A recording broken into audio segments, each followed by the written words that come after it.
Hi everyone, and welcome to Beauty for the Win. Today I'm going to be showing you how to make the super hair mask with kale. And I just have a handful of kale here. Again, you need peppermint oil, avocado oil, or you can substitute this with coconut oil. And then we have extra virgin olive oil.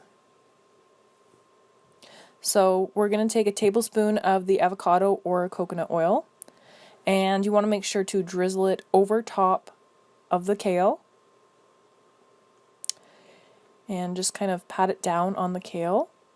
And then 5 drops of peppermint oil and 2 big tablespoons of olive oil.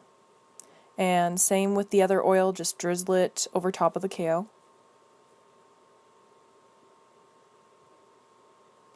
Now you're going to mix this up for 1 minute.